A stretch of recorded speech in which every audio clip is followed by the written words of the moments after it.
Hola mochuelos, bienvenidos de nuevo a una nueva entrega de estos recursos gratuitos de SeaWorlds. Como siempre, daros las gracias por estar aquí y como siempre también, pues vamos a hablar hoy de un nuevo tema, concretamente de los elefantes, de los terrestres, ¿vale?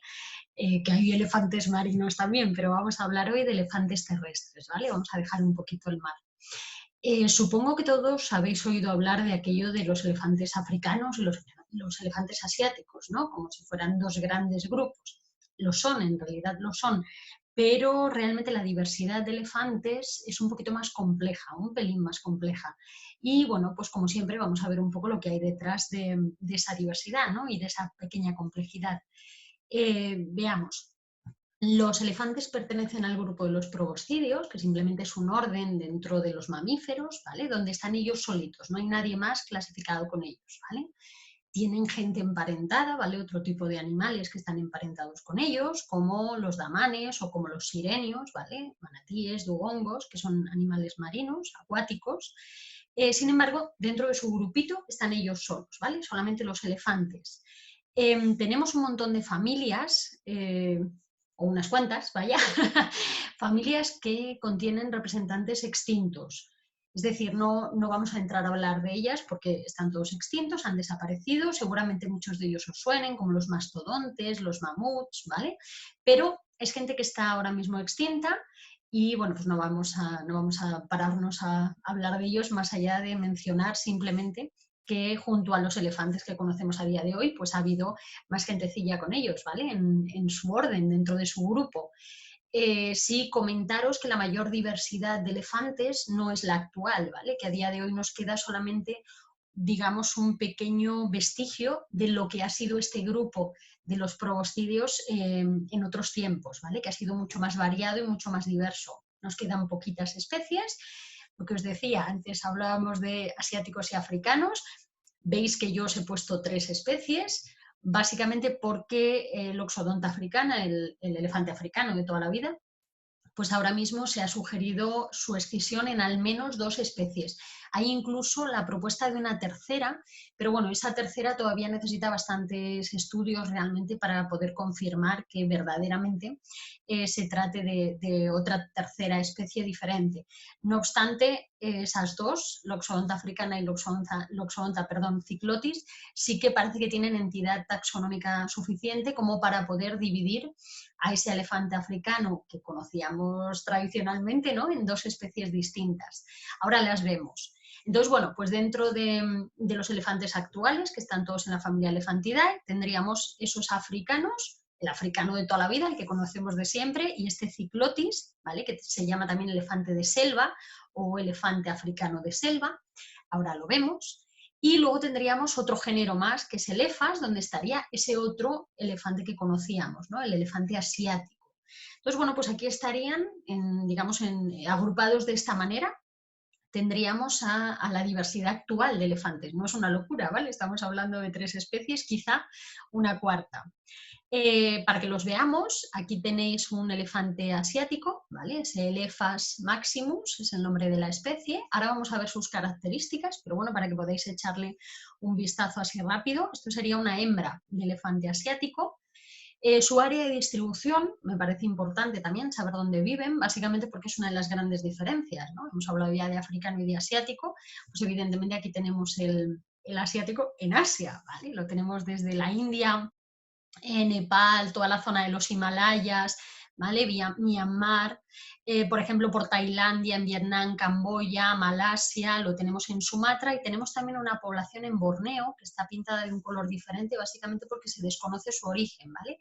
Parece que podría haber sido introducido en algún momento, se desconoce muy bien cuándo, pero bueno, ahí hay una población establecida. Que sepáis también que esta especie está catalogada por la UICN, es decir, por la Unión Internacional para la Conservación de la Naturaleza, como endanger, es decir, como en peligro de extinción, ¿vale? Y además su población se encuentra en declive, es decir, está perdiendo efectivos, ¿vale? Perdiendo individuos. El elefante africano, aquí tenemos un ejemplar, ¿vale? Para que veáis su aspecto, sus características así principales a bote pronto, ¿vale? Así un primer vistazo. Lo que decíamos, Loxodonta africana, distribuido bueno, pues por la mayor parte de África, especialmente por la zona central de África. No lo tenemos en el Sáhara, que sería un poco el límite superior, y sí que es bastante más ausente en la zona sur de África, aunque tenemos poblaciones en Sudáfrica. ¿Vale? Esto es un poco lo que tendríamos. Por cierto, hay dos colores también, porque las poblaciones naranjas son aquellas donde hay una población realmente existente que se puede constatar, y las poblaciones moraditas son aquellas donde se presupone que sigue estando la especie presente, pero a partir de, digamos, de datos que no están 100% confirmados, ¿vale? Es decir, la estabilidad de esa población no es del todo, digamos, cierta, ¿no? O sea, o no es del todo confirmable. Bien, más que cierta. Bien, esto en cuanto a las dos especies clásicas. La tercera que se ha descrito, este Loxodonta cyclotis o elefante de selva, pues tendría un aspecto, como estáis viendo, muy parecido al elefante africano de toda la vida, ¿no? El Loxodonta africana, pero va a tener algunas diferencias. La principal de ellas es un poco la selección del hábitat que hace, ¿vale? Es decir, selecciona zonas de selva mucho más frondosas de lo que haría Loxodonta africana, y también que es muchísimo más pequeño, ¿vale? Pero bueno, vamos a ver también un poco las diferencias entre las tres especies ahora en un momentito. Entonces no os adelanto más. Su área de distribución, pues vemos que es mucho más limitada que la de Loxodonta africana. Lo tendríamos sobre todo en las zonas de Gabón, de Camerún, ¿vale? Guinea Ecuatorial, Congo, República Democrática del Congo y, digamos, la República Central Africana. Sería un poco donde se congregarían las poblaciones. Aunque vemos aquí la población como muy continua, en realidad sería muchísimo más parcheada, igual que hemos visto en los mapas anteriores. Pero bueno, esto sería un poco lo que tendríamos en cuanto a área de distribución de esta segunda especie, del género Loxodonta, ¿vale? De Loxodonta cyclotis. Ahora, ¿en qué se parecen, en qué se diferencian, ¿no? Os he dejado las cifras de altura hasta el hombro, sin contar la cabeza, de machos y hembras para las tres especies. Como veis, tanto Loxodonta africana como Elephas maximus son bastante grandes, sobre todo africana, que es el más grande de todos, pero Loxodonta cyclotis, el de selva, pues es un bicho más chiquitito, ¿vale? También hay menos dimorfismo sexual en Loxodonta cyclotis de lo que hay en las otras dos especies. Es decir, los machos y las hembras, la diferencia entre su tamaño no es tan grande, ¿vale? En un Loxodonta africana o en un elefante asiático, los machos van a ser bastante más grandes que las hembras. Sin embargo, como estáis viendo, pues en el de selva la diferencia no es tan exagerada. Os he dejado también pesos, ¿vale? Estamos hablando de animales muy grandes y muy pesados. Fijaos que un macho de elefante africano, de Loxodonta africana, puede llegar hasta las 10 toneladas. Estamos hablando de animales muy grandes y muy robustos, sobre todo para ser terrestres. Y bueno, pues os dejo todas las cifras para que podáis echarle un vistazo si os interesa o si lo queréis así con un poco más de detalle. Pero bueno, quedaos con eso, ¿no? El más grande sería Loxodonta africana, después Elephas maximus y después ya tendríamos al elefante de selva, al Loxodonta cyclotis. Bien, orejas. Los dos africanos van a tener orejas grandes y asiático las va a tener pequeñas. Ahora lo vemos, ¿vale? Para que veamos que es grande y que es pequeño en proporción al tamaño de su cabeza. Los machos de las tres especies van a tener colmillos, sin embargo las hembras van a tener colmillos siempre, las hembras de las dos especies africanas.